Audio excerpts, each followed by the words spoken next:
Next, it gives me pleasure again to introduce Nataly Bovopoulos. Nataly is the Deputy CEO at Mental Health First Aid Australia. She has degrees in psychology and public health and more than 10 years experience in the non-for-profit sector in the area of mental health. She's doing her PhD that she's going to tell you a little bit more about at the University of Melbourne.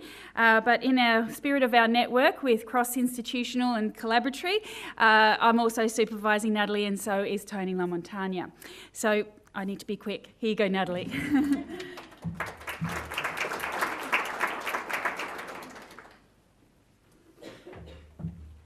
Morning, everybody. I'm just going to move this down because I'm short. Oh, wrong way. There we are. So just want to acknowledge Tony and Angela, who are my supervision panel, as well as Tony Jorm from the University of Melbourne, who's not here today. So I'm really fortunate. I work at Mental Health First Aid Australia, and when I said to them, hey, I'd really like to do a PhD, they went, fantastic. And they've actually supported me in doing that. So I work at Mental Health First Aid and I'm also studying. So I'm very busy, but I love what I do, so it's okay. So I'm talking to you today about my PhD, which I'm towards the tail end of it, which is exciting, on the development of mental health first aid for workplaces. So just some background, which I'll be very brief about because the speakers before me have talked about this in better detail than myself. But mental health problems and work are interrelated. So work affects our mental health. There's different kind of prevalence for different industries that indicate that there must be work-related factors that impact on our mental health because of those varying rates. But our mental health also affects our work, and usually in the early signs and symptoms of a mental health problem, people's work will be affected. So in white-collar workplaces in particular, they tend to work back late, be quite slow when they're at work, called presenteeism, which I think there's going to be a talk about at the conference.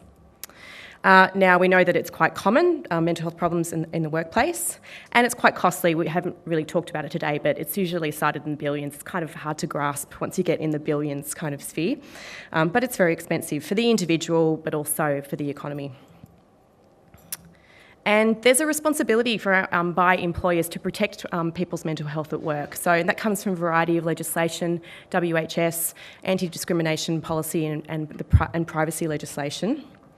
But work provides this fantastic opportunity because we're at work quite a lot, unfortunately or fortunately, and mental health problems actually develop usually quite slowly. People don't become acutely depressed overnight. Normally you can notice the signs and symptoms developing, and because we're at work a lot, and usually you do know your co-workers fairly well, we're in a great position to notice those early signs and symptoms. And one of the avenues, I guess, that I'm really focused on is about encouraging help seeking at that early stages. Help seeking is quite poor in Australia.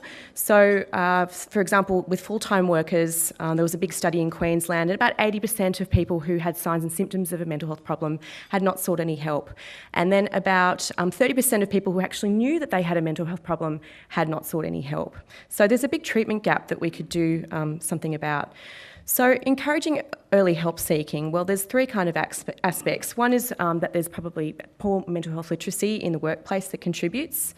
There's stigmatising attitudes, the belief that being depressed is lazy. If you have a mental health problem, you couldn't do your work effectively. And then there's the actual possibility of discrimination, whether it's job loss or not being up for a promotion, or the fear of discrimination that can stop a lot of people from talking. And that's just the definition of workplace mental health literacy that Tony and colleagues have come up with. So Mental Health First Aid, where I work, well, it's a program that is a mental health literacy and anti-stigma intervention. It actually came about in the late 90s because there was a gap. First aid training taught physical first aid, but there was no courses that taught mental health first aid. And so Tony Jorm and Betty Kitchener, his wife, came up with this course. But it actually has been embraced a lot by workplaces, even though it was really designed for the community at large. They have an action plan just like physical first aid called ALGE for short, which you can see up there on the screen. And the curriculum is derived by using Delphi consensus studies. So Delphi consensus studies are where you bring in stakeholders with different expertise, whether they have lived experience of a mental health problem, they might be carers of people with mental health problems, or they might be professionals, so researchers, clinicians, and so forth. They get them all together we do a systematic review of the literature on this particular topic, and we ask all those experts, what do you think would be important in a guideline document on what people should know about how to give mental health first aid for that particular mental health problem? And they need to reach consensus. They need to agree that what becomes the guideline, which then informs the curriculum. Now, they've done guidelines for adapting mental health first aid for different cultural contexts, and I think workplace is another cultural context, and there weren't any guidelines around when I joined mental health first aid, and this was my big passion, so it was one of my first questions. Why don't we have guidelines for workplace?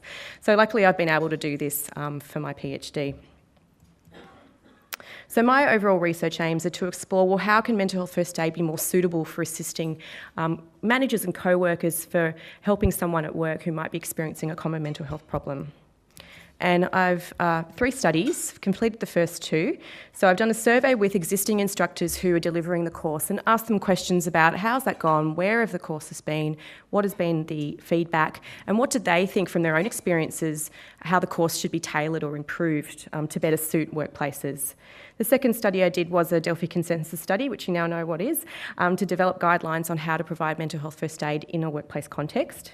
And the third study I'm currently doing is an exploratory study with workplaces who have had mental health first aid officers. And this is an emerging concept, which is really interesting because it's great that mental health first aid is delivered in workplaces, but usually it's a one-off thing. But the idea with mental health first aid officers is a sustained approach to embed mental health first aid in the organisation's ongoing, practice, and to change culture by having designated people, just like first aid officers, who people know are around and they could have a conversation with, and that these people are skilled in how to actually have conversations about mental health. So my first study, already talked a little bit about this, I asked questions of instructors, what's motivating workplaces to do mental health first aid, what kind of changes were led in the organisation, what were opportunities and challenges. And we have about 800 instructors across Australia. I had 120 participate in my study. About 65% of those instructors were actually running training internally within their own organisation. Most people believed that the training should not be separated. So there's a lot of training out there in organisations specifically for managers and then specifically for other workers. But they actually felt it was really important to have mixed teams actually sitting in this training and doing it together, to lead to that change in culture. They emphasised flexibility is really important for workplaces in the delivery of training, and they felt the common mental health problems were most important to be taught. And I just wanted to focus on one little aspect of this, which was a slice of what industries did they actually deliver the course to.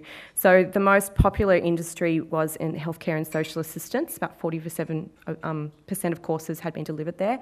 And the focus there is really on equipping workers with skills to help them with their jobs. So they're people who are non-clinicians but are interfacing with people at increased risk of mental health problems. So it's equipping them to do their job better and hopefully reducing work-related stress for them. The second most popular industry is education and training. So this is in universities and TAFEs where academics and professional staff at universities are learning how to better help students and students to help better help one another. And public administration and safety, where there was seemed to be 2 goals, was around equipping people with their skills for their jobs as well as supporting co-workers. So interestingly, I don't know if you can see all the different industries, but all those other little slices in the pie were really underrepresented, but these are industries where there's actually a high prevalence of mental health issues. So things like mining and IT and accommodation, food services were not highly prevalent at all. So there's a lot of work still to be done, I think, to try and disseminate mental health first aid across those industries. So my second study was a Delphi consensus study. My question was, what is expert opinion on how an employer or manager should apply mental health first aid to co-workers developing a common mental health problem? And I scanned all the literature. It took a very, very, very long time. I never thought that I would survive it, but I did, thank God. I was looking at anything to do with mental health work and help. And I recruited 87 expert panellists from developed English-speaking countries, so mainly Australia, but also the US and Canada. from those three groups. So managers with experience of supervising people with mental health problems, consumer advocates, thank you, I've got 1 minute, and mental health and workplace health professionals. And so that's what the guidelines consist of, and they're free to download from the MHFA website, and they're going to inform future mental health first aid courses for workplaces. My final study, really quickly, that I'm doing at the moment is I'm doing a qualitative study interviewing organisations about their experiences. My aim for this is to come up with a recommendation document next year for organisations who are thinking of implementing this strategy. And I'll just end with this quote because I thought it was really interesting. I asked some people what they thought were the differences between a first aid officer and a mental health first aid officer. And this person said, well, probably anyone could be a mental health first aid officer, a physical first aid officer, but I don't think anyone could be a mental health first aid officer. I think they need to show characteristics of caring, being nurturing, supporting, and obviously being non-judgmental. I also think that they need to be able to take the time and really stop and listen to that person and have some space to feel comfortable to talk. So I'm hoping that, I know that my research will inform future curriculum, but I'm really hoping that my research will assist with advocacy to reach equity around workplace first aid requirements, which is actually, coincidentally, just the other day, going to be happening in the UK. There's an MP who's taking that on board to try and change legislation in England. So I really hope that this can help get these things going in Australia too. Thank you.